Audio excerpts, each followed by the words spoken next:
Louise, welcome to the podcast. How are you doing? Thank you very much. I'm well, thanks. How are you?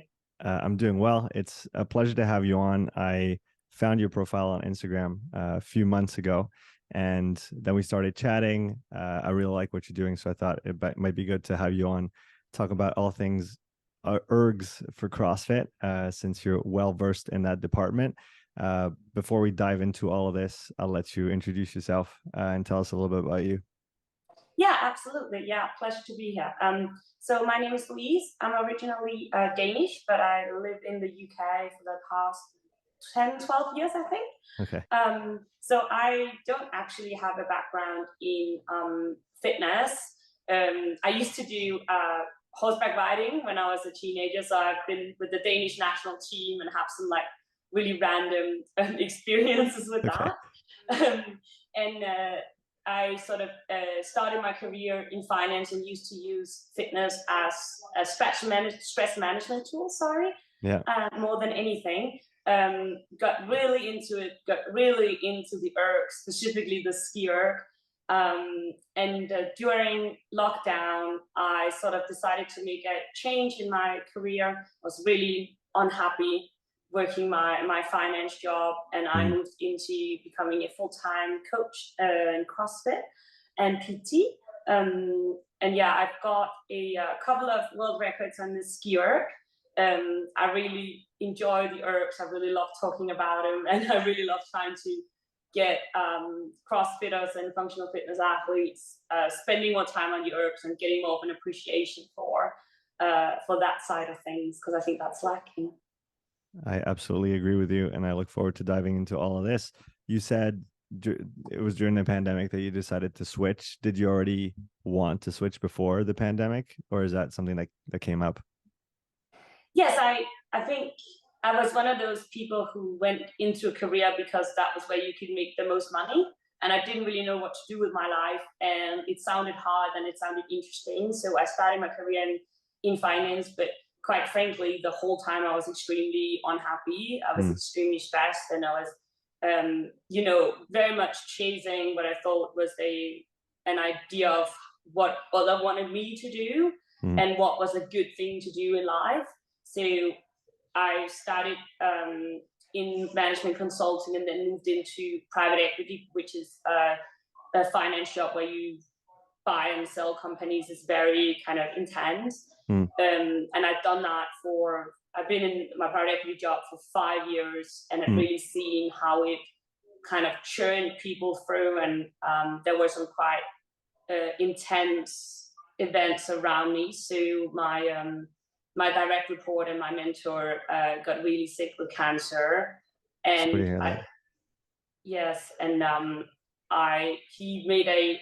he took time off work, made a recovery, but due to the circumstances of our job, which was very much full on and not much of a consideration for health and wellness or just general like human life, he came back too soon. He was working with me in the office. I think this must have been just like a year before the pandemic. He was working with me in the office. We were working our 120-hour weeks. We were sitting there on the weekend, every weekend, every night. And he made a very, sadly, the cancer came back very soon. Obviously, you can't say that that's definitely because you work 120 hours a week, but I think you can also say that was maybe not the smartest decision from a sort of personal health perspective. So he sadly passed away. And this was about, I think, half a year before the pandemic. And I just remember like I did not like my job, to be completely honest with you, but I had a kind of big sort of watershed moment when I was sat in the church for his funeral, and my boss was going on and on about the so-called big contributions he'd made to this stupid, frankly, satellite deal that we were working on.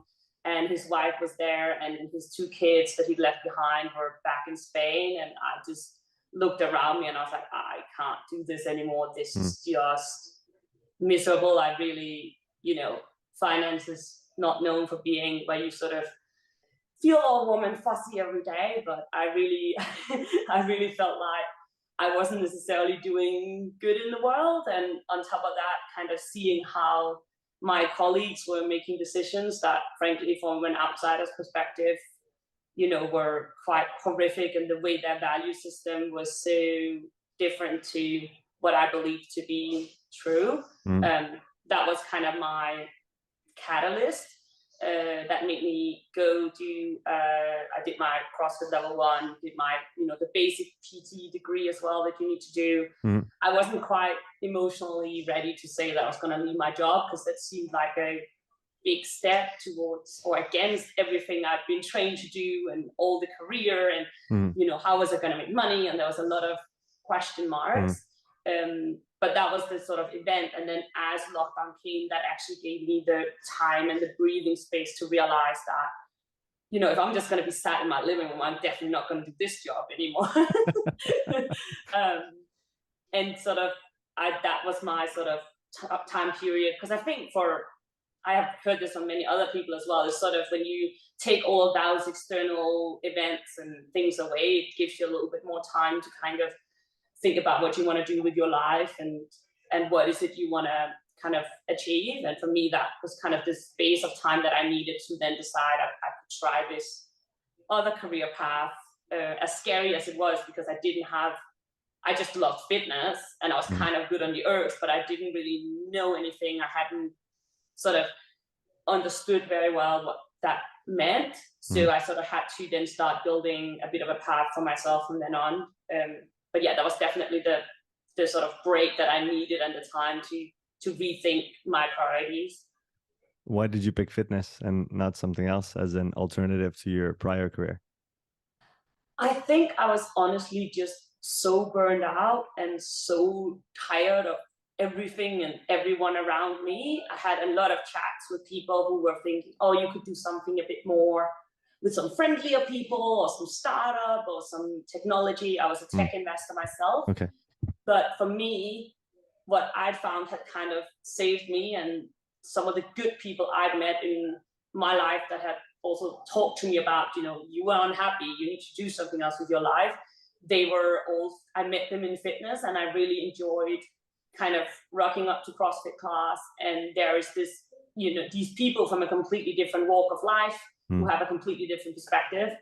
And I felt like kind of having that community and having that outlet was what had kept me sane and kept me from kind of just sticking to my job. So it seemed like a natural progression to me to try and spread that a little bit more. I felt I had maybe a bit of a unique understanding of how hard it can be to balance what we like, lifestyle factors, as people would say. And I felt like that was something I could share with more people, how much that sort of had meant to me and how that had made me feel better, and how that, can open up a little bit of a richer life, not to be too cheesy, but that was how I felt about it. That's why I felt really strongly that this was something I could do and help with without having much knowledge about it, but having kind of the passion and the willingness to try. Often when you start, that's really all you need, even if you don't really know where you're going, but you're going somewhere, and especially not there. Yeah. That's usually enough to get you moving. You said you've used fitness or found fitness as a stress management approach when you were in finance. Did somebody recommend that to you? Did you do it on your own accord? How did you actually get into it? So I've always kind of liked being active, like in my childhood, because I did semi-professional sport. I was always active, but it was obviously a very different thing. And for a while, I kind of really felt like there was no time to train.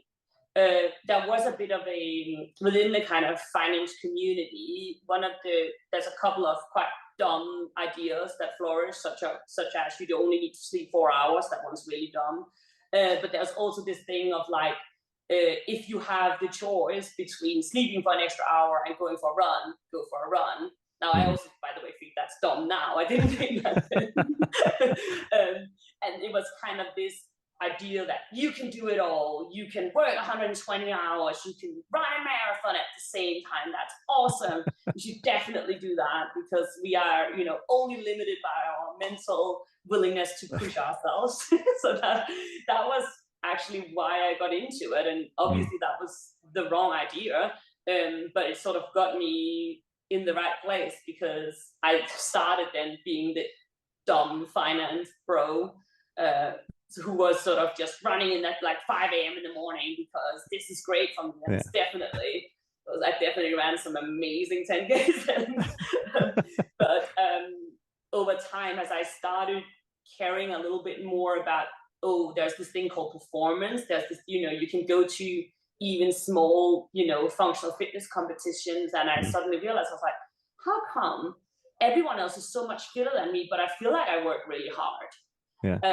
And that was kind of opened up the floodgates for this whole idea that, oh, there's actually this thing called, fatigue management. There's this thing called volume. There's like, don't just do as much as you can all the time, as hard as you can. And that sort of progressively then led me down this sort of road towards being a bit more thoughtful. But I really came from this idea of like, oh, you don't need rest days, you don't need sleep. Just train as much as you can, because, you're resilient, you won't break. So I have, I guess, quite a lot of sympathy for that. I understand where that point of view comes from, but I'm sort of hopefully a bit smarter now. But I definitely have been all the way down the road of just, overtraining, just pushing really hard and being like, wow, how come all these people seem so much fitter and somehow, they don't kill themselves every day? I don't understand it. As a coach today, what aspects of your career in finance and of that prior life, if I may call it, do you use as reference points in your coaching, whether it's for cues, whether it's for analogies with your clients, with your athletes? Do you find yourself go into that life still a little bit for reference? And so one way I find it's actually quite helpful is I study economics and finance, and that is a lot of analytics and a lot of being extremely critical in the way you assess arguments and the way you question things. And I found that that's maybe been the most helpful thing for me, because I found that this is an industry where there's a lot of people who just accept things as truth because someone else said so, or because it seems everyone is saying it. And I was kind of brought up trying to learn to be a bit contrarian and to ask all the stupid questions over and over and over again. And I found that that's helped me getting a lot deeper, and I would say over time connecting with people such as yourself, who are a bit more intelligent about what they do, who go more into detail and don't just say, oh, I've done the course, I get it, this is what we do. So I found that that's been really helpful. The sort of the way of thinking, the way of analyzing, just not being happy with an answer. Yeah. The other thing that I've sort of found in my client relations was very helpful is I have a very kind of deep level of empathy for people when they have stress, or when like the sort of lifestyle factors. And so I'm, trying to always remind myself of what it was like when I was literally, on 3 hours of sleep and just forcing myself into the gym. So I try to use that both to, yes, have empathy and try and like also then help people from the perspective that I come from, because I do work in London. So a lot of the athletes that I work with and meet will come from a similar background or have a similar lifestyle to what I used to have. So I find it easier to kind of empathize and understand that when they say, oh, I don't know if I'm going to go traveling tomorrow, it's a bit easier for me to kind of calibrate that and understand that is not them trying to get, out of doing things properly. Yeah, because it's true for someone who doesn't come from those circles or hasn't evolved in those circles. It can sound very foreign, the amount of work that someone can put themselves through day in, day out, week in, week out, month in, month out.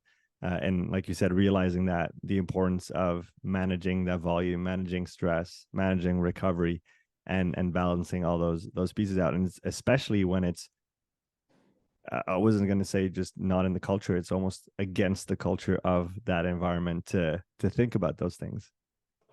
Yes, absolutely.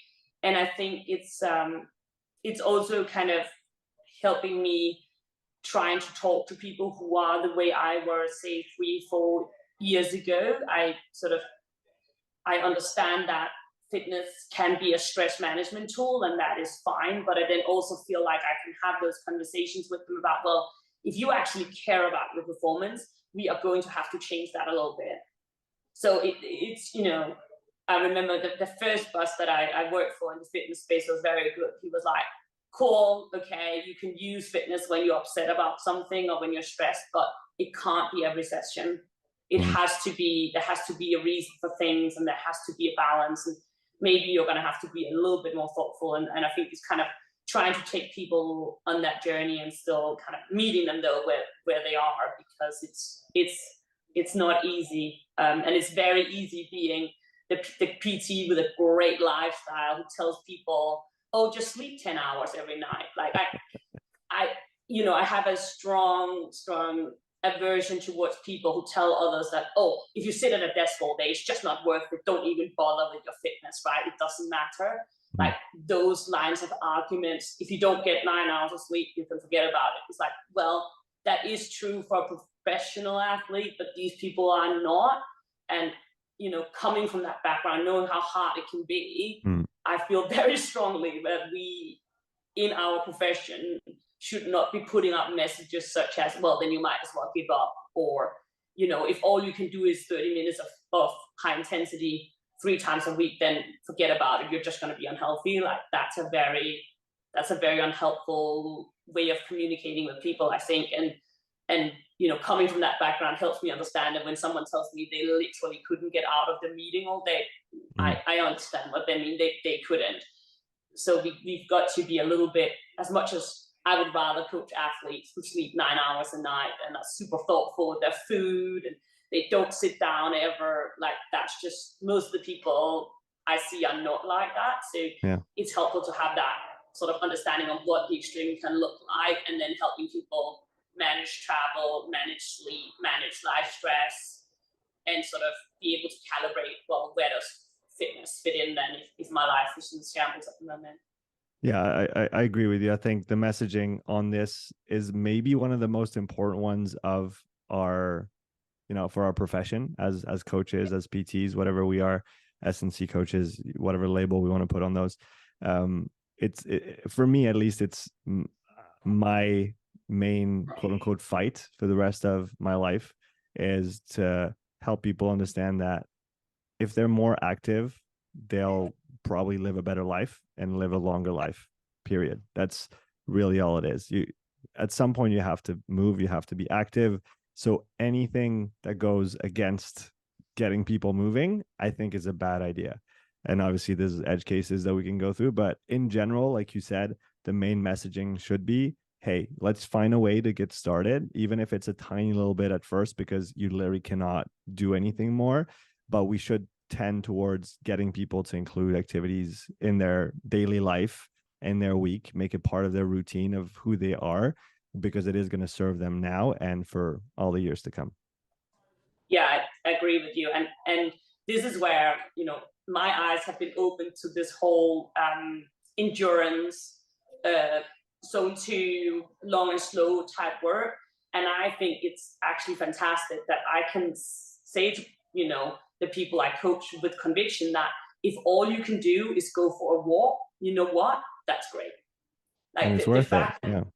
that we can, it doesn't have to be intense. It doesn't have to be this like, crazy, you have to show up to the gym and give it your all. It's like, no, if you can go for a walk a couple times a week, you'll probably feel better. If you are, I coach some weightlifters, and like, if you can just get out, generally just go for a walk 3 times a week, that you don't wear heart rate monitor, is fine. Literally just, and I think that is super powerful. And it's such a nice message to send that actually it doesn't have to be that difficult. Yeah. It's great with, CrossFit and these other methodologies and, HIIT, and we got to do Tabata, we got to have intensity. Well, that's great. But I feel like we've maybe gone a little bit too far where everything needs to be extremely hardcore and extremely taxing. And we've forgotten that really, for most people, even people who consider themselves relatively fit, if they just did a bit more slow movement, walking, going for a ride in around the countryside, they'll probably feel a lot better and live longer. And Yeah, and like you said, it is that simple, right? And I also, as you said just before, putting boundaries, as in, oh, if you don't do, and I actually heard that yesterday on a video. Somebody said, well, if you don't do a minimum of 2 hours of zone 2 per week, it's useless. Just don't do it. Forget about it. Literally with those words. And it hit me, obviously, but it's hitting me more now that we're talking, and I'm probably gonna have to go back and do a response video to that video just to make the point that, hey, let's get people moving. It doesn't matter if it's 20 minutes a week to start. If that's all you can do, that's what you got to do. And like you said, I do think it's a pendulum swing, because if we look maybe 30 years back, 40 years back, that endurance culture and everything that went with it, with the easy stuff, existed already, right? We didn't invent anything putting those low intensities forward. It's always been there, and I definitely think it has been eclipsed a little bit in the last maybe 10-20 years by the high intensity stuff, which has its place, which has a lot of benefits, and it's important to put it forward.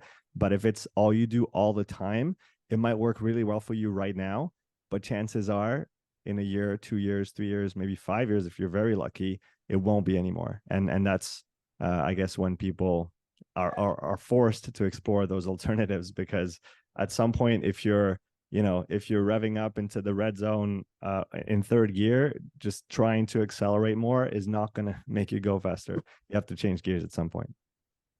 Yes, and I think it's exactly as you said. It is a pendulum swing, but people just are completely oblivious to the fact that this isn't anything new. Like, this is where we came from originally. And I've been quite shocked, just like you mentioned with your video. I've, I do coach a lot of CrossFit athletes. I do, I do read their stuff. And I went through their whole master's course, and there was not a single mention of anything long and slow. And I know it's a methodology that was built in response to everyone just doing long and slow, but still, to me, having a modern manual for people to coach 35, 40 or plus athletes, and no mention of anything of lower intensity, to me is quite shocking. And I feel like there's a lot of work to be done here. And I do find it is quite funny that I have my athletes and other athletes I talk about, because I talk about this a lot. They come to me and they're like, how can you know it works? I'm like, have you, like, it's mad, because it's literally all of endurance training for the last, you tell me, like, for the last 150 years. Like, it's like, this is what everyone's been doing. It's not new. It's just because we've sort of gone so far. We took the Tabata protocol and we didn't read the study, so we just took the bed that says that you do high intensity. And actually, if you read the study, it's like, well, this is a program that does mostly long and slow, and then a little bit of really intense, and that worked really well. But the magic wasn't in just doing the 20-second intervals, was it? Like, it's quite a mind shift change, and I guess it has to do with social media as well. Like, what we are saying now is not the most sexy, most sellable product. It's like, go for a walk. That'll make you fitter. Do it for a really long time. Because people want a heart rate, they want a goal, they want something measurable that they can say, oh, I did this run, I just did this session, and I was holding these watts, and I was doing this, and it's like, well, honestly, you don't need that. And I think, I guess that's on us and other people who understand this, to communicate this better and get people appreciating that, yes, it's maybe not the sexiest, but it's also not very hard to do, honestly. That's the thing. It's accessible. It's not straining. So for people that are already under a lot of stress, it's probably the best thing they can do for themselves. And I've actually seen enough people now, especially in the CrossFit space, add hours of low intensity, maybe even 2 to start. Not that you can't get more with less, but that'll be the topic of another video. But even for competitors that train once, twice a day, adding a couple hours throughout their week, already seeing 4 to 6 weeks later, just because their nervous system was so shot from just being all out all the time, within, again, a month or two, already feeling, hey, I recover better, I sleep better, I recover better between my workouts, I feel like I can do more, I feel like my intensity is even higher than before. And to go back, and I think it's important to give the devil its due. We're not anti-intensity, neither you nor me. No. And there's always people citing studies. Yeah, but look at, they did 8 weeks and they compared high intensity interval training to long, slow training, and the high intensity was better over those 8 weeks. And they can say the same about sprint interval training. And there's lots of studies that document how much positive adaptation you get from that type of work. My question with this is always, 8 week, that was an 8 week snippet, maybe 12 weeks if it was a long study. But how many cycles of 8 week high intensity training, 3 times a week sprint interval training can you run before you blow a gasket? And that's what we don't think about is, okay, we have to think about periodization. We have to think about organizing training in time. And there's times where we're going to be able to push really hard, but there's also times we need to recover. And I think that's probably where the conversation needs to evolve, is bringing that nuance of, you can't train exactly the same all year long, especially not if you want to be competitive. Maybe if it's just for, health, you could have a pretty monotonous training throughout the year, but for competitors, you need change, you need variations. And that's maybe where the next, level and development needs to happen. Yes. And I think it's that mindset shift of, and I guess this is part of the evolution from being an intermediary to being more of an elite or more of a performance-driven athlete, is what used to work before, which was, I'm just going to do more Metcons. I'm just going to do more of everything, because when I went from training 3 times a week till I went to 5 times a week, I got better. So now I'm just going to keep adding.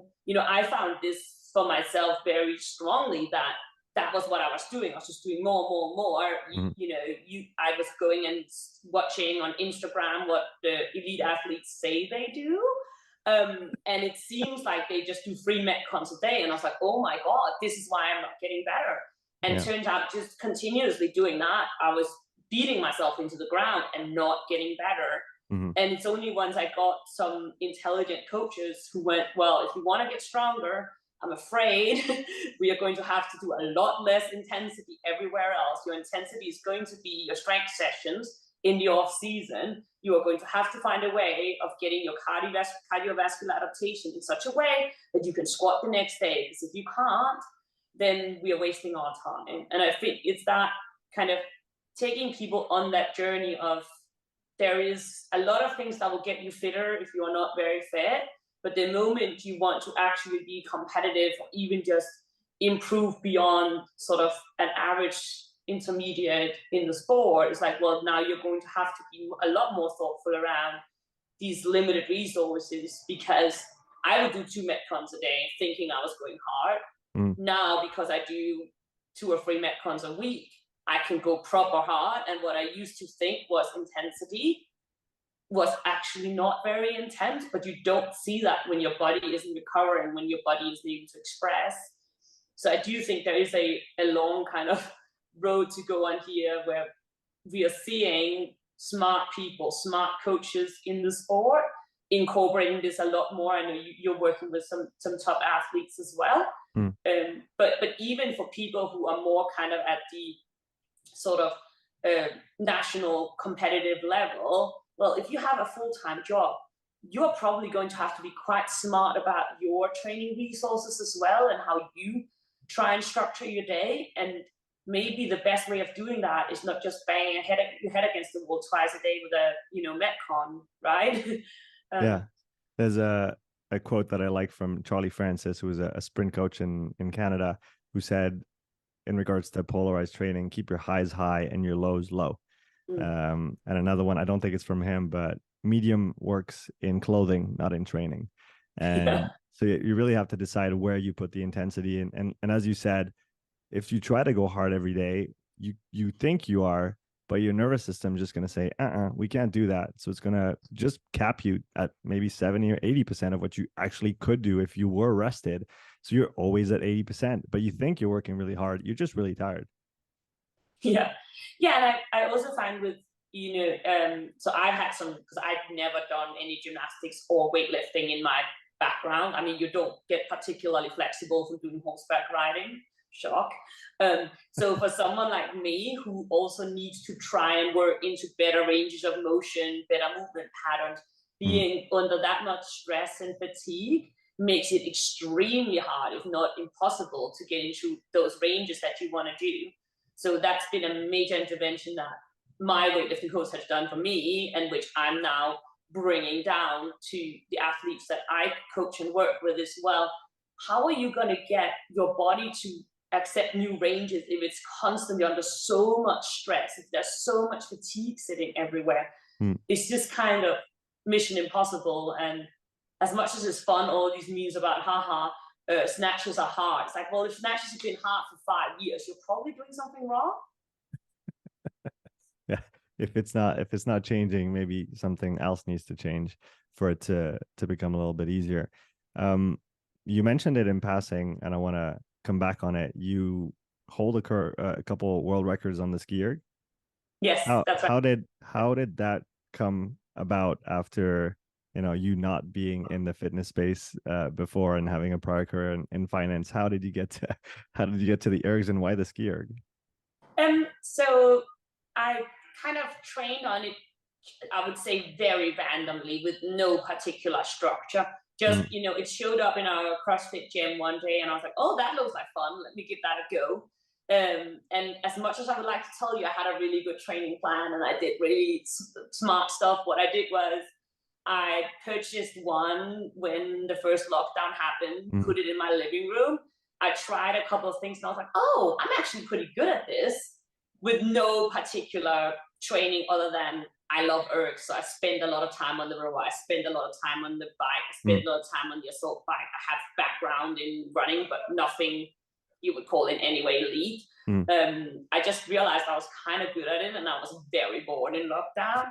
So I basically just was like, oh, I think actually I could beat the 5K world record. I looked at the times. I was like, this is not too bad. And it was a little bit of a sort of deciding where to go, because there are some very good, strong, big people on the short distances, like the 2Ks, the 500. I'm just not big enough. I'm not strong enough. It becomes almost like a powerlifting competition on the 500 meters. But the more you go towards the endurance pieces, the more it becomes about just being really stubborn and having nothing better to do, frankly. It's a great way to put it. So I just kind of went for it. Did a lot of practice in my living room. I would love to tell you I had this amazing program that I followed, and I really didn't. It was kind of one of the few things I could do. It was sort of staring at me every single day. So I practiced on it a bit, and when I felt good, I was like, oh, I'll just give it a good go and see what happens. So you talked about the 5K? Is that where you hold one of the world 5K records? and the 6K, so just the ones that are a little bit too long for someone to just do it on a whim. It's just a little bit uncomfortable. And that was it, really. I enjoy the ski erg a lot. I find it a lot more comfortable than the rower, just because over the longer duration, like the pain of sitting on a rower for a long time is really harsh. And yeah, I just found that I think my body is just sort of built for that machine. I'm decent on the rower, but I think because the rowers is a professional sport, there are just some absolute machines. Like, for CrossFit, I'm very good on the rower, but for an actual rower, I'm quite average. So I've sort of found that the ski erg is sufficiently niche, and I think just my sort of proportions, I'm sort of long limbs, not very helpful for CrossFit, but super helpful for ski erg. So that's it. I'm not, too much outrage, even though I'm from the Nordic countries. I'm actually really bad at cross-country skiing, so it's a very, very specific skill set. What's your 5K on the ski erg, just to give everybody a reference? Oh, good question. I can't remember. Was it early in the pandemic that you set the? Yeah, it was like I think I was holding like a 157 or something like that split. Okay. So it'll be like 19. I just don't want to send it because it'll be slightly off. So it's 10, so you take 30 seconds. So it's a 1930-ish Yeah, type of 1930s, score. yeah, something like that. Yeah, Yeah. yeah, yeah, yeah. It's funny because the 5K was my favorite. 5 and 10K were my favorite on the rower.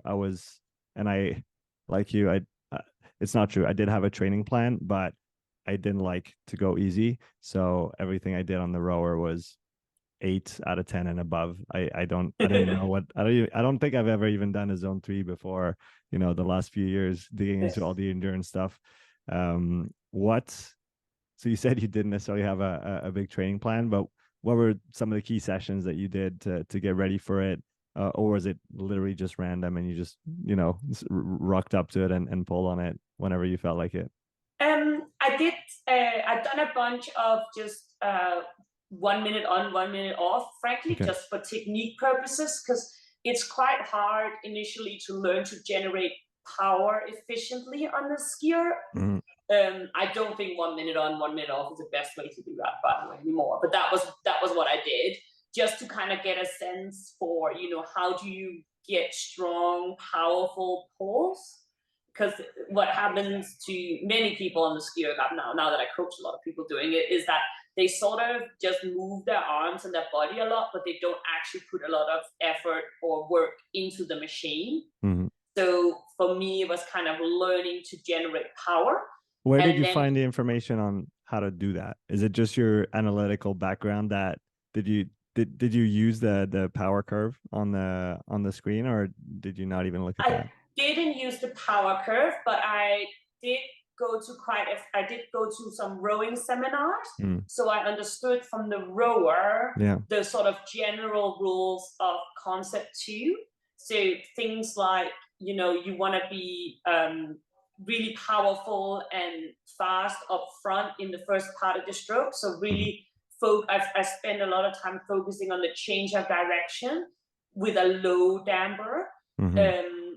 which I'd learned from the rower was the most important part of the pull. So I had a pretty good understanding, or I sort of just took everything I knew from the rower and was like, this is the same flywheel, this must be the same machine.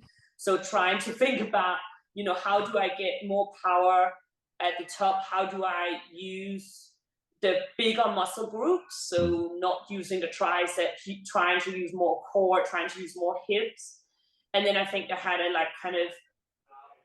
I can obviously, a lot of this I can sort of rationalize quite well now. I'm not sure I had rationalized it that back then, but I understood using the big movers. I understood that you would fatigue if you were being inefficient. You would fatigue if you were relying on your arms a lot.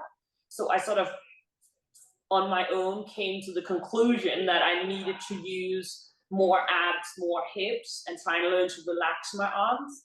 Like on the row, where you learn to relax your grip, because you tend to bicep curl it, especially CrossFitters. So to learn to be relaxed and to learn to, and the final thing I really worked on quite a bit was this stroke cadence. So having a slower return and being fast and powerful while you are actually applying the force. That was something that I'd done a lot of work on the rower. And quite frankly, that transferred one-to-one, like that. That's brilliant. And I use that today as well when I coach my athletes. Like, you can do it on one, just do the exact same thing. Because it's this understanding of when I'm not running, I'm not cycling, I'm not doing work the whole time. I'm only doing work when I'm applying force to the strength. So on the way up, I need to learn to relax. I worked on my breathing as well. But again, like, a lot of this was not thoughtful beyond that. I just learned how the rower worked. I sort of understood that I should do some long and slow work with the damper low, because that would get me to feel the tension a little bit more, to feel when I was applying power. But then,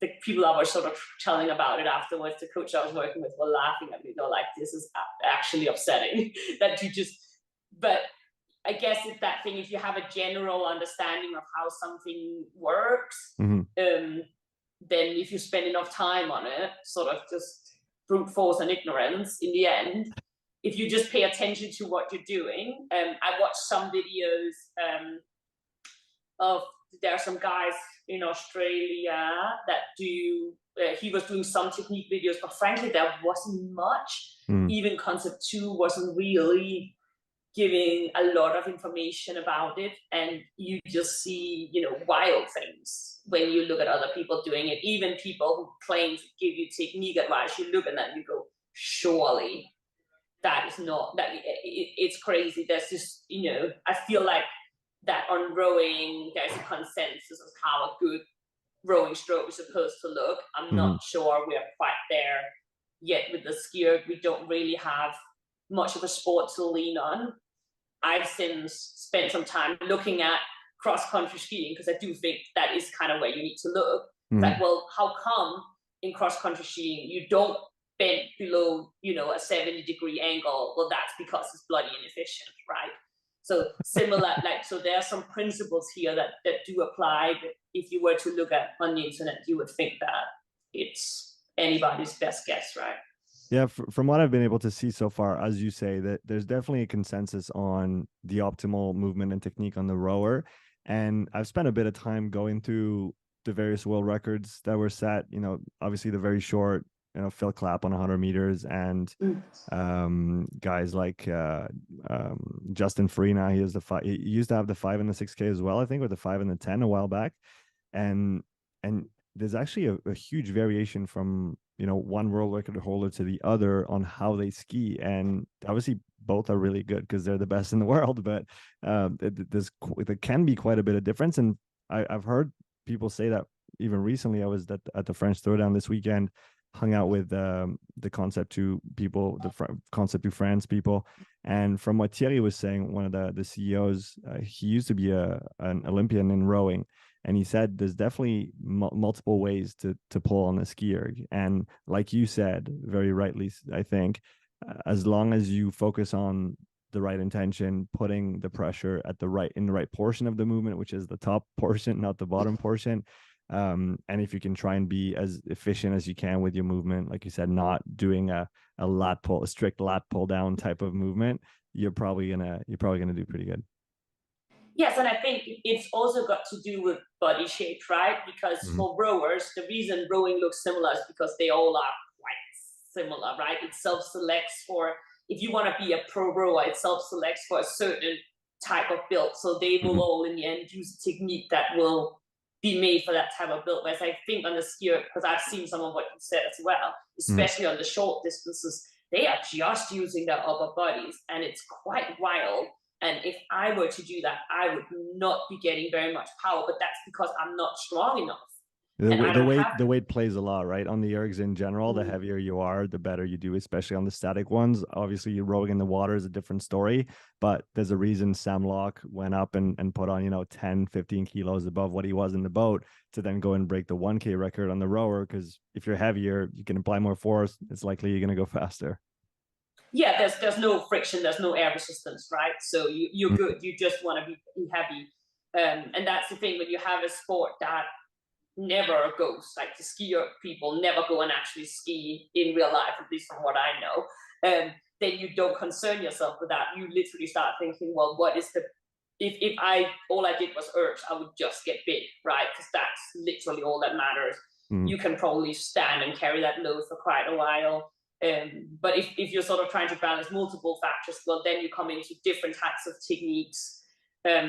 Just like if you had someone who, say, had quite short levers on the rower, it will look a little bit different to what you see. Still same technical ideas, though, and I do think there's definitely room for consolidating a bit of our thinking on what a good stroke on the skier should look like.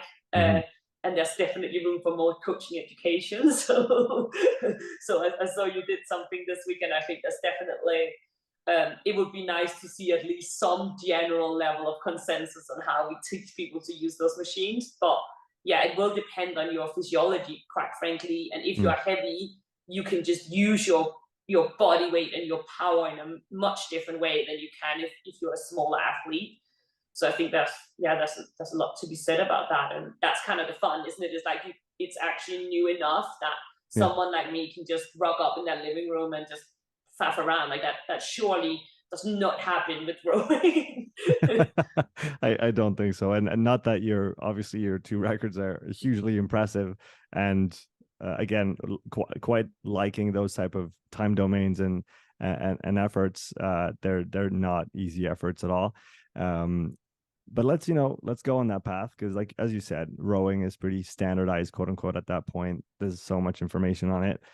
If you had to formalize what the optimal ski stroke looks like, what would be the fundamentals from your perspective? So I would start with the top of the pole, and so just the general guidelines is that we are trying to apply as much of how we are trying to apply as much of our body's work into the machine. So we want to be doing a stroke that is as direct as possible. So when we are applying force, we are looking to apply it in a straight line from, to the extent we can, from the top of the court down to about our hip pockets. And that will look a little bit different depending how long your legs are, how long your arms are, that's fine. But the general intent should be from as close to the insertions of the core as you can, down to your hips. Secondly, we are looking for that pull to be with a slightly bent arm. So we are not looking for a fully extended elbow. We're looking for that slight elbow bend to start the pull. And then we're looking for a lot of tension. I like to think of it as like a tug on the cord, so that when you start applying the stroke, you should feel you should feel the machine. You should feel the pull back from the flywheel, because that means that now you are actually applying force into the machine. Mm-hmm. Then the majority of the work should be done with our hips and our abs, and to some extent with our knees. So yes, we are holding the handles with our hands, but we are actually using our body to accelerate. So I like to think of it as a med ball slam. The stroke is like you are applying force down and back, but only so far that you are not getting below 90 degrees with your torso. So we are not looking for a full crunch. And I believe that is why some people find the ski erg very uncomfortable, is we are only looking for that sort of cross-country skier double pull like stroke. So if you can imagine kind of the double pull technique, that is really what we're looking for here. So that's on the way down. And then on the way up, we are simply looking for the most direct path with as little resistance as possible. So nothing butterfly, nothing crazy. We're just not doing work, so there's really no reason to be, blowing up any other muscle. And then we are looking for that infamous 1 to 2 rhythm. So what I mean by that is the stroke should be a 1 count, and the return and reset to be a 2 count. Those are the basics. I would apply a little bit of breathing mechanics to it also, probably. So we are looking to, it sounds really obvious, but I have learned it is not. We are looking to breathe when we are in a biomechanically helpful position for breathing. So we are looking to take in air as we are returning to the top, or as we are at the top of the pole, not at the bottom of the pole. That can make, again, the ski erg extremely uncomfortable. Depending on the intensity, we might be looking for 2 breaths per stroke, just like you can do that in rowing. Not my personal preference. I typically just say, just make it consistent. Whatever you do, just make sure you're doing it consistently. So we are just getting that steady flow of oxygen to our body, so our body can work in sort of because it is a cyclical manner, it's a cyclical piece of work. So we want everything to be repeatable, predictable, and the same. Yeah, I think those are like my sort of the general rules I'm looking for. And I think those are really good rules. I love that you said the return is, the shortest distance between 2 points. I literally opened the little workshop I did this weekend on the ski. This is the question I ask, and I ask it 3 times in a row, even if they answer correctly. So they know that I'm emphasizing this point. What is the shortest distance between 2 points? It's a straight line. What is the short? And I keep going like that. Because like you said, we're looking for efficiency, and especially if you're in CrossFit, we understand that the less we spend per movement, per rep, the more rep we're going to do, the higher rate we're going to be able to maintain on those reps, and the best performance we're going to have. And it's no different with the rower, just because, or the skier, just because it looks cool to have your arms go around in a butterfly motion. You have to do it in the water because there's water in the way, so you can't just go straight up. It would be completely, actually, it would be interesting to see someone try, but I'm not even sure you would be moving at that point. So you have to do it in the water, but outside of the water, you should not. Yeah, I think that the problem that at least I see many CrossFitters have with things like the skier is they never spend enough time on it to actually have to be efficient. And I will often get people saying, well, but if I just did a 1 minute max, I would do it this way. I'm like, that's fine, but you're just going for a minute. So I'm okay with you being super inefficient for a minute if that's all you're doing. But if you're doing it as part of a workout, now actually it starts to matter that you're wasting 50% of the work you're doing because you're doing it extremely inefficiently.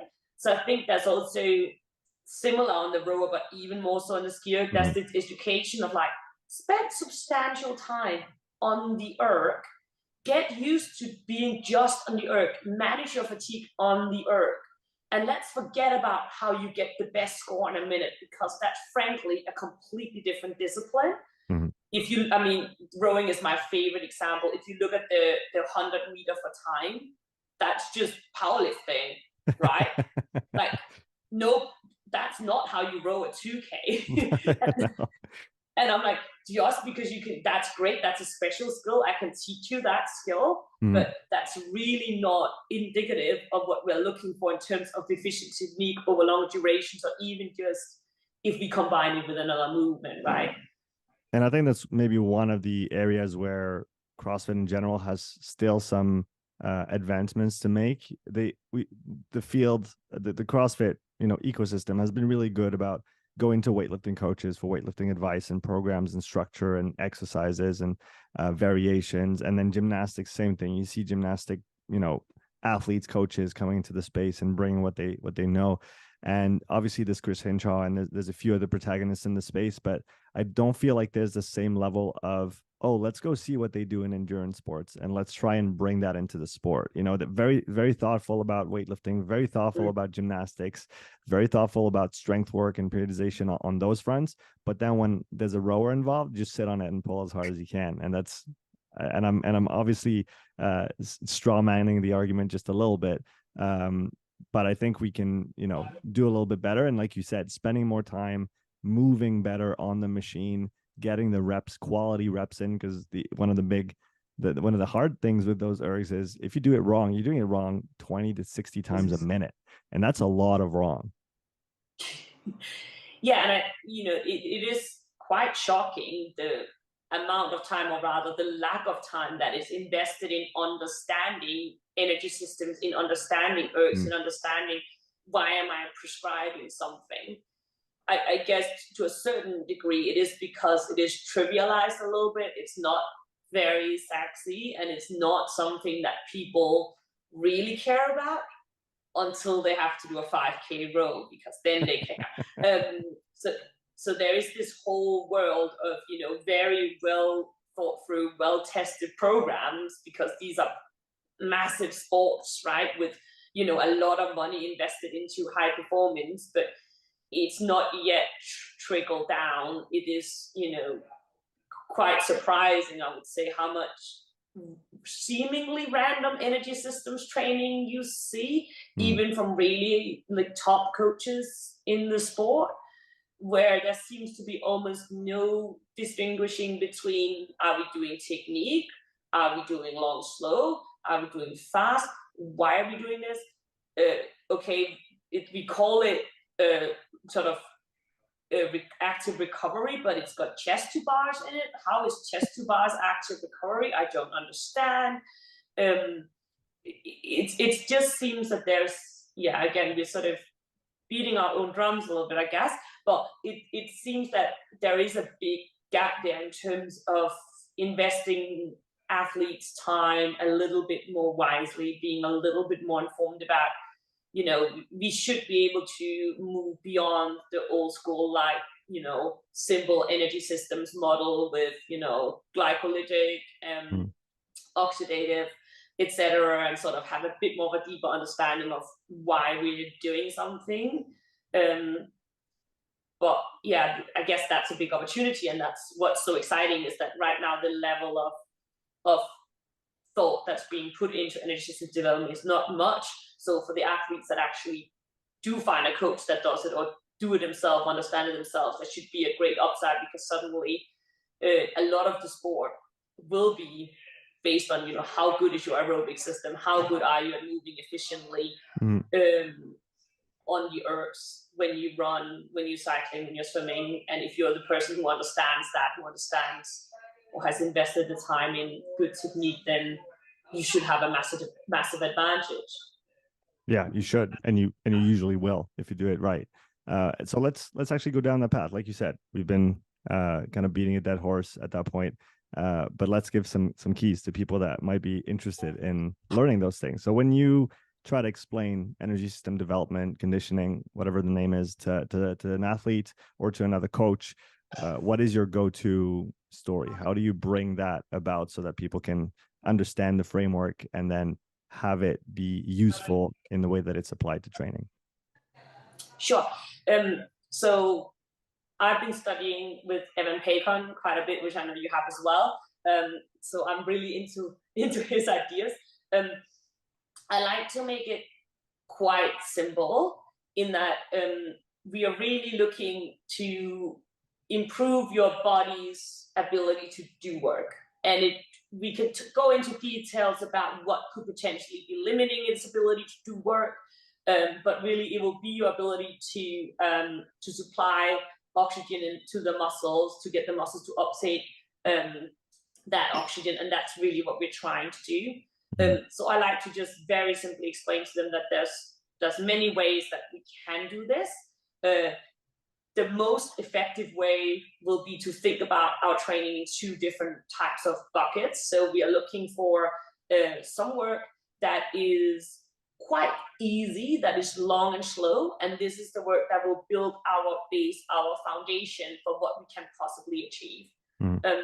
In the off season, we will do a lot more of that work, and then as we get towards competition season or whatever else is we try to keep for, we start adding in more and more intense work.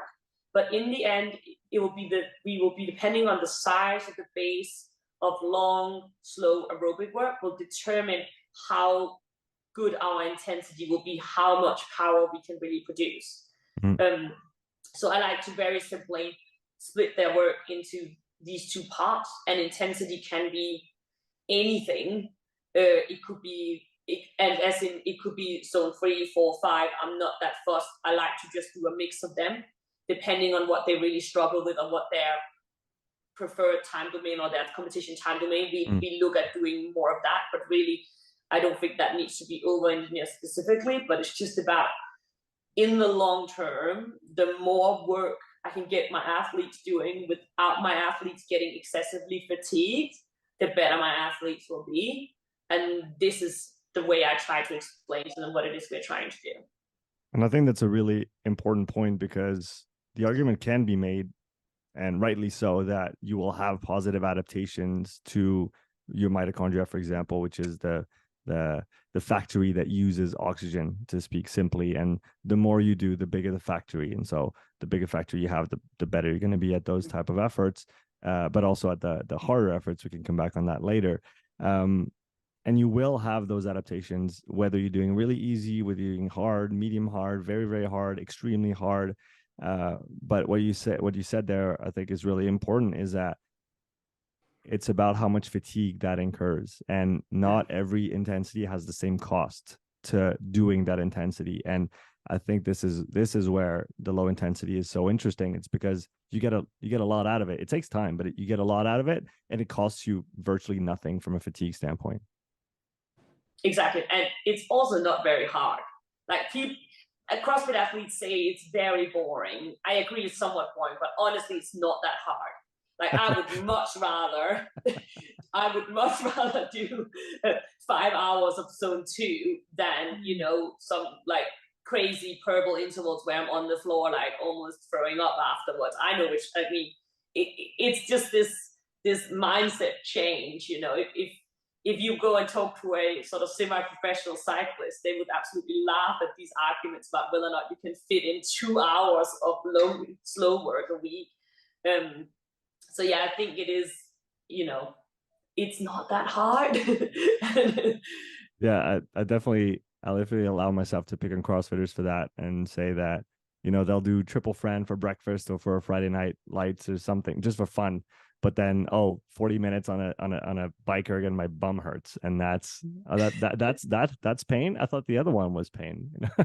I guess the different types of pain, and one you inflicted, you know, voluntarily, and the other one you were a bit more reluctant about it. But like you said, it's not hard, and I've also seen athletes, you know, going maybe a little bit more serious there, that they've done so much of the hard stuff that they mentally and emotionally can't anymore. It's because it does, and the better you are, the more cost it has, right? If you have a 2 CV Citroen, so you have literally 2 CV, being chevaux in French, being horsepower, so you have a very small engine in a very small car. That's a beginner, and that's fine. You can go as hard as you want. You're not going to go very far, and you're not going to go very fast.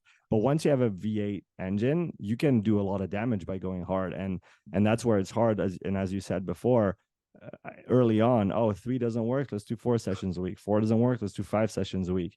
But once you're at, you know, 8, 10 sessions a week, doing 15 is not the answer, and especially not if you're trying to do them all as hard as you did when you started in the sport.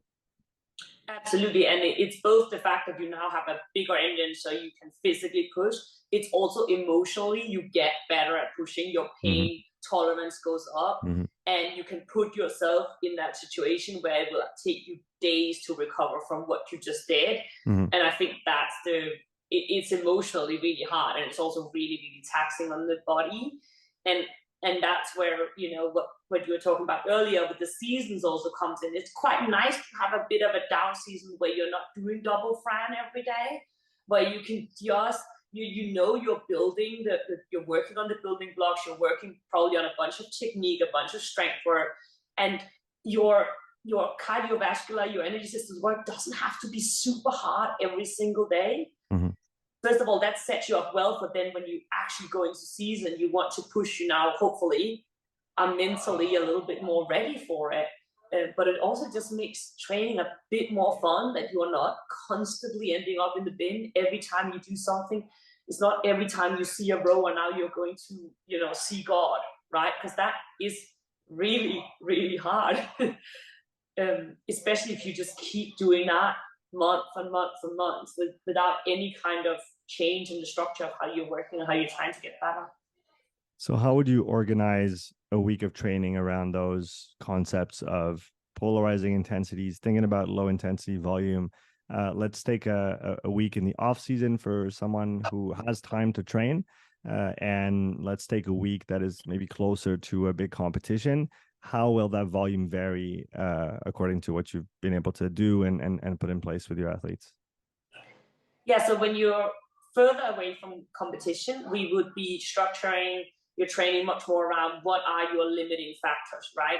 So if, say, we've identified that this athlete needs to get stronger, then everything else in that program will now be moved around to accommodate getting stronger.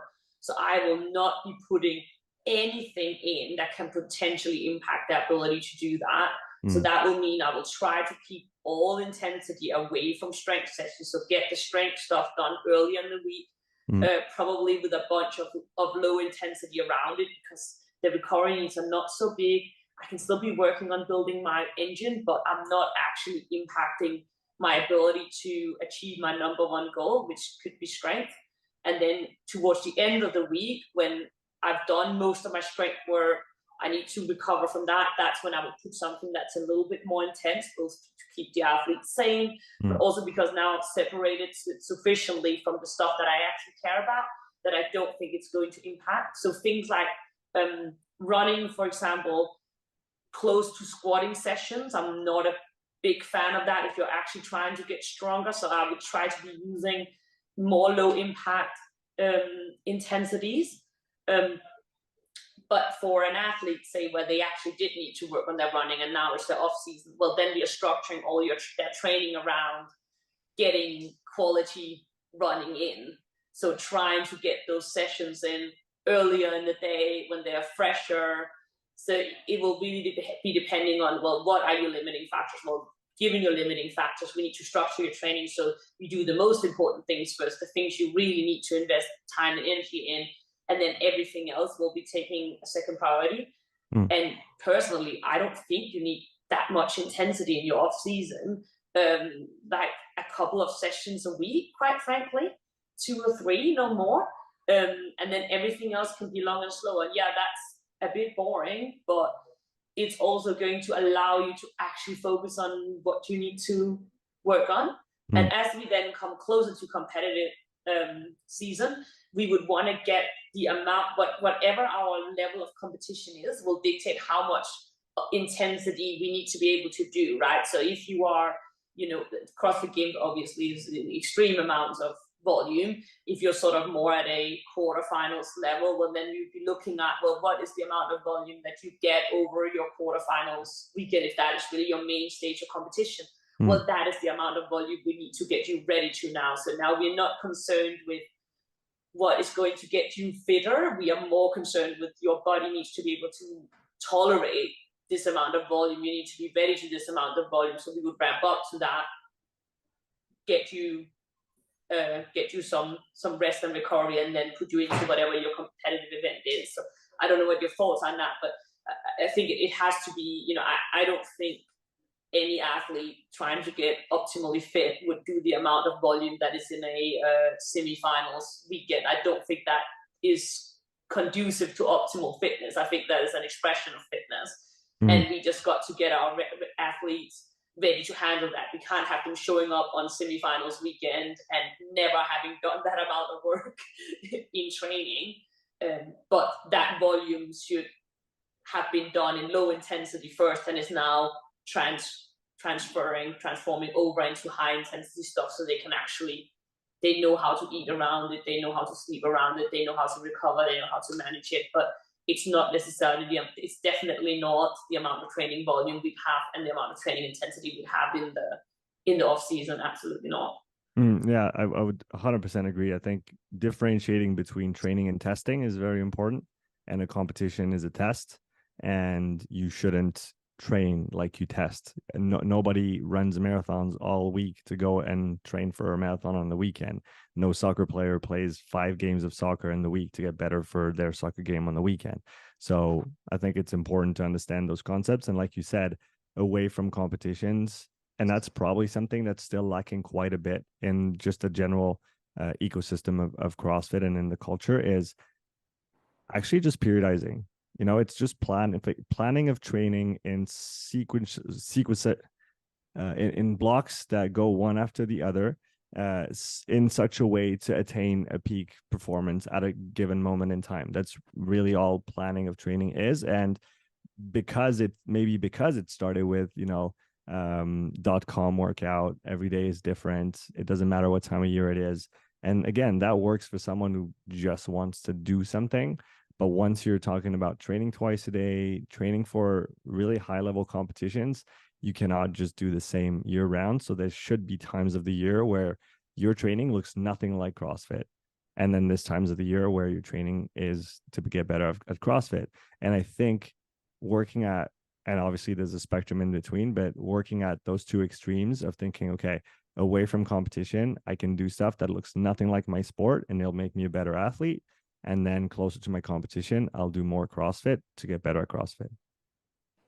Yeah, absolutely.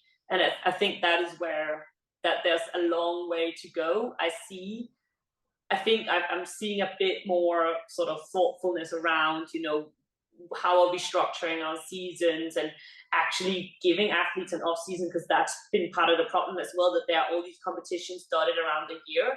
It's not as clear as in some other sports where you have a kind of clear off season. It's something that athletes and coaches are going to have to structure for themselves, I think, to a large extent.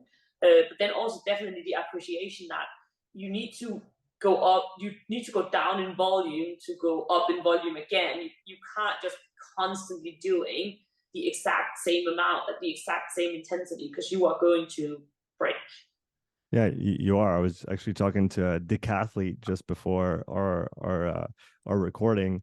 He's a French decathlete, one of the best in the country, and his peak season was 12 months of the best performances he's had in his career, and then he had 2 years of injuries.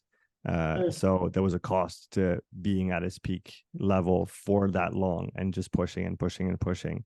And again, when you're lucky, it works, but until it doesn't, that's really when the shoe drops, that's when the issues start to happen.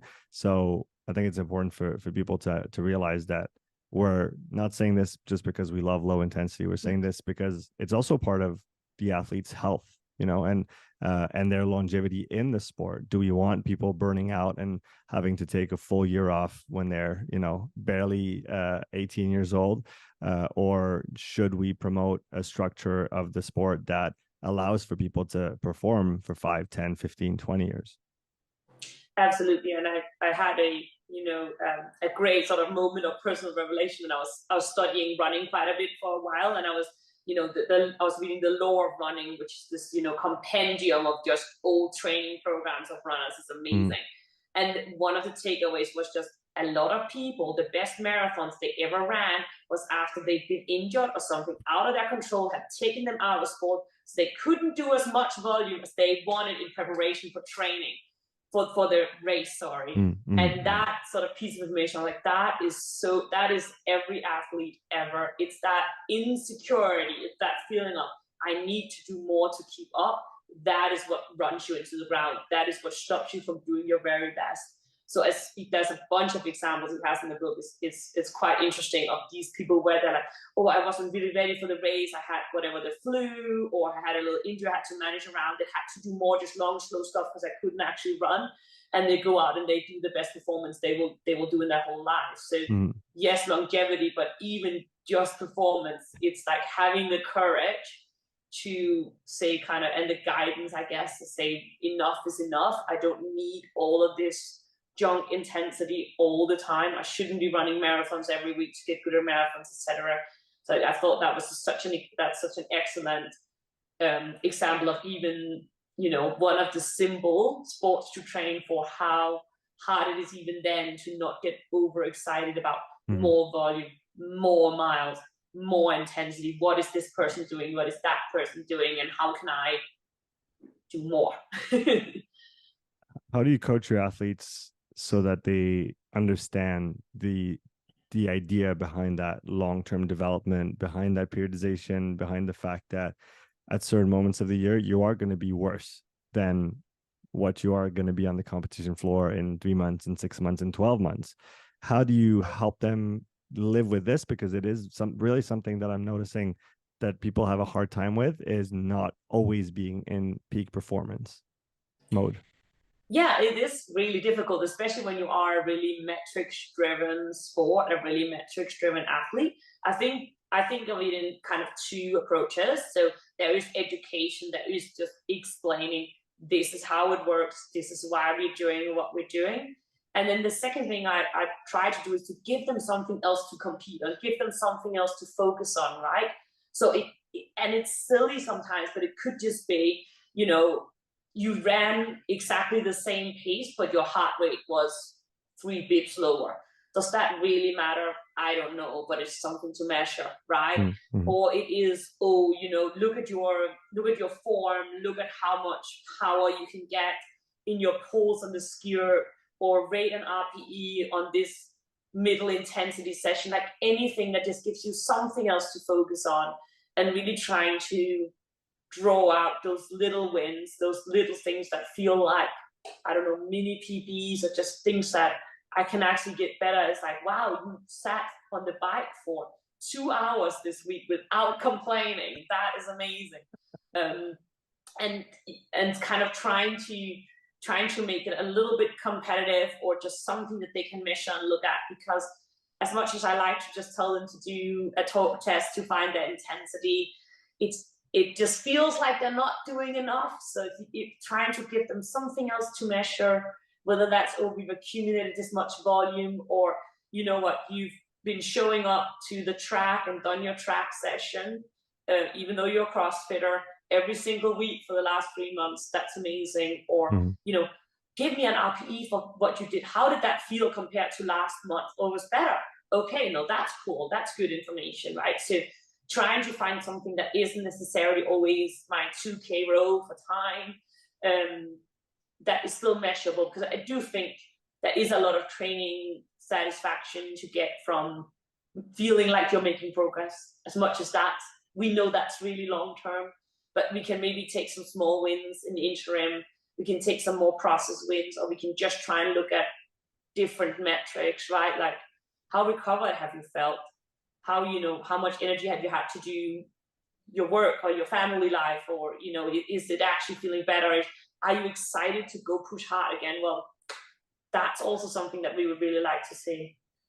I love that you brought up the process goals, and a word that came to mind when we talked about those mini goals is from the book called Switch from Dan and Phil Heath, that talks about behavior change. And they use, we all know milestones, and they say, okay, you need to switch from milestones to inch pebbles. And the inch pebbles is those really short-term, easy things, easy hurdles to get over. You should be able to step over a hurdle. You shouldn't have to jump over it, max effort every single time. And if we as coaches can set up those inch pebbles along the way, and like you said, the more things we measure, the more ways we can find progress. And that's sometimes necessary, because like you said, we might have a period where we're lower in performance in a given metric than we want to be for our competition, but it's also a necessary time and state to be in to develop other qualities.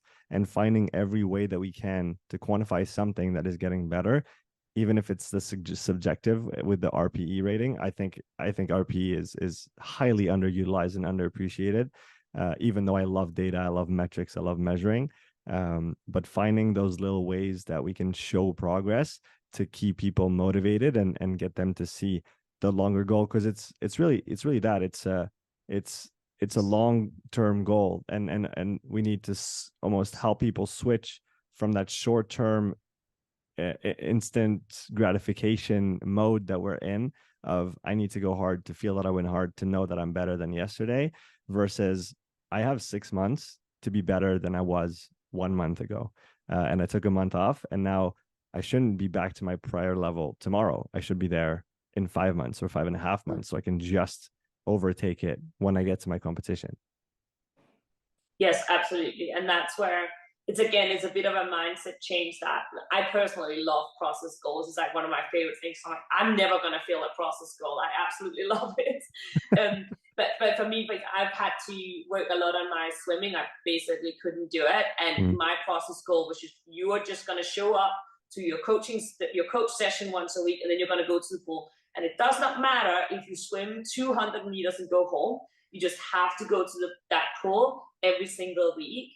And that, in a way, is an extreme relief to have those process goals, because then everything else comes in place. Yes, I'm getting better at swimming. Yes, my times are improving. But I'm not saying that in 2 months' time, my 400 meters needs to be X amount faster, because that's extremely stressful, especially once you start getting good at something. Like for me, I get like slightly uncomfortable just thinking about trying to set a PB on skewer, because I know how much it's going to hurt. So for me to just have the goal of like, oh no, you're just going to do, you know, a long, slow session on it every week.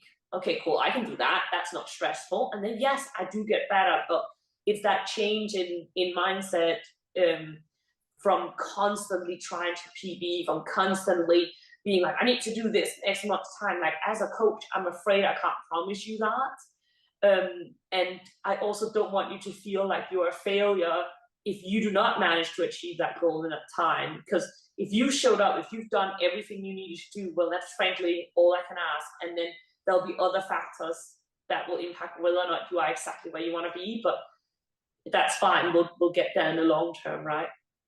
Let's give a few examples of process goals for someone who has never done any low intensity training and that wants to start including this in their week, but they're not sure how, they're not sure how much, and they definitely want to stay motivated along the way. So what process goals would you set in place for that person so that they can have that medium to long-term outlook and development, but also feel like they're winning every step of the way?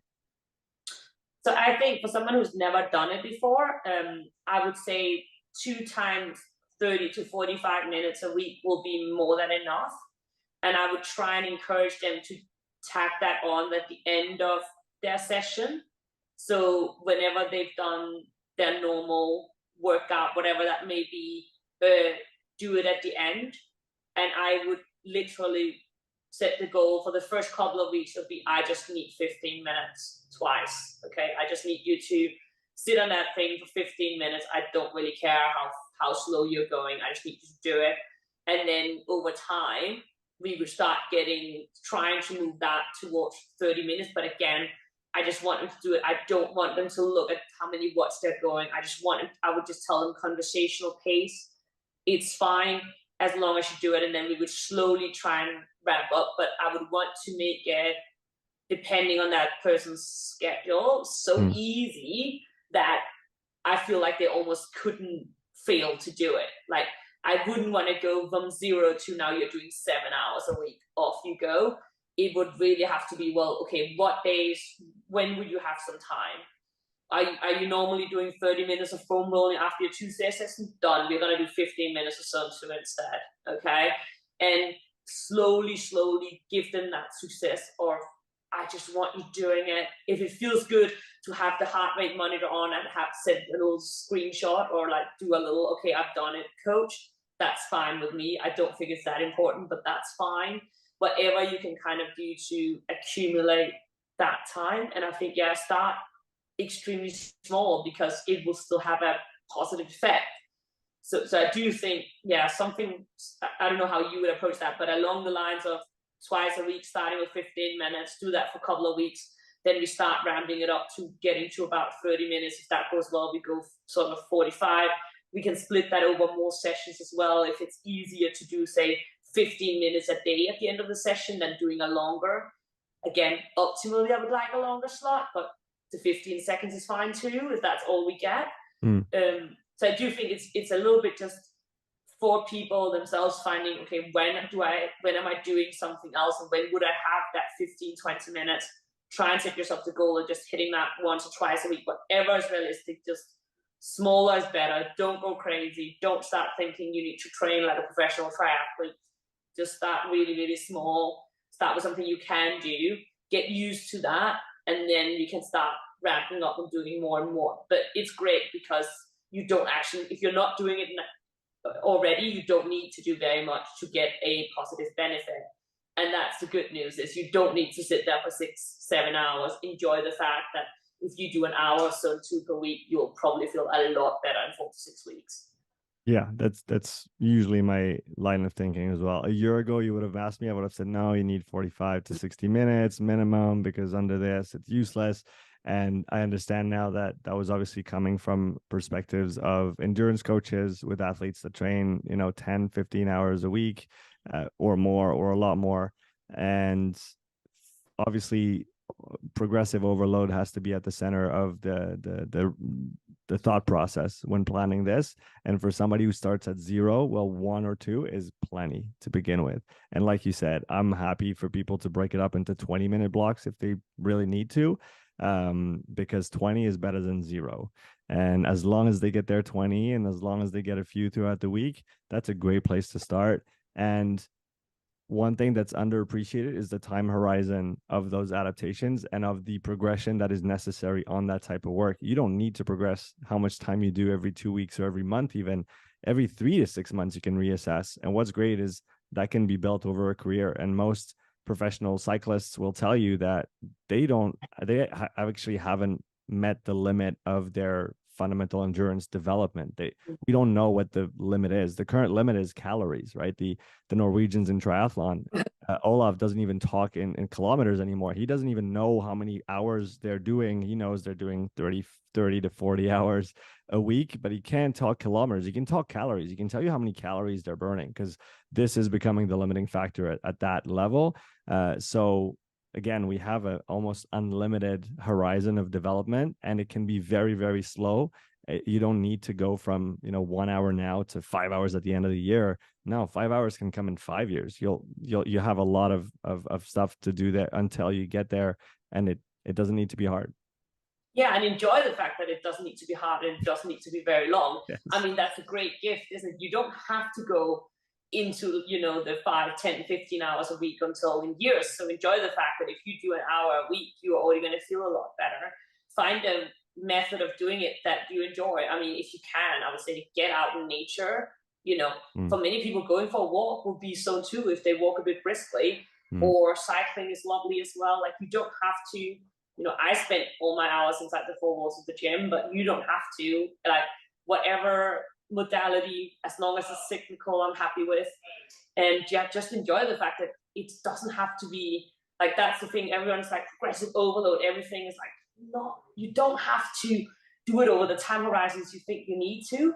Just do a little bit and enjoy the fact that you are at the stage where that will be enough, and enjoy the fact that it doesn't feel very hard. Like, imagine if you were actually so good that so actually felt kind of exhausting, or like you actually had to focus, right? It's nice that you can just sit there and watch a movie or listen to a podcast or have a chat with your friends, quite frankly. Like, that should be a bit of a gift and not a cause for concern, I think.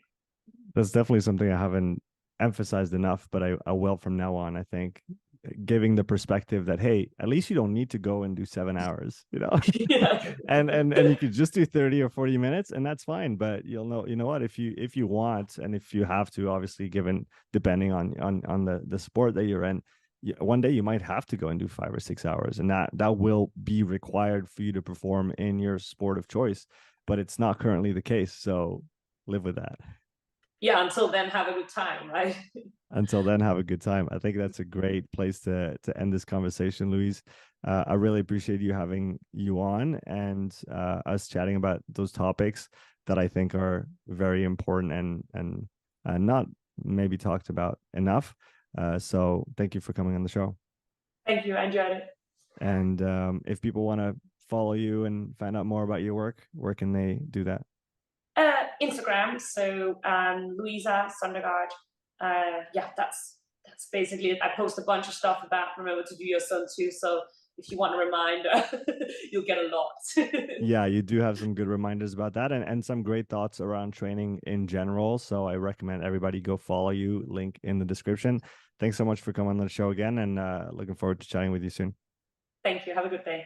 Thanks for listening to this episode. If you would like to support the podcast, please take a few moments to leave a written review and a 5-star rating on Apple Podcasts. If you want to watch this episode again, you can find the full video recording on my YouTube channel. You'll also find hundreds of hours of free content, all my podcasts, my thoughts of the day, structured presentations, and more. So don't wait, go subscribe, and I'll see you in the next episode. Take care.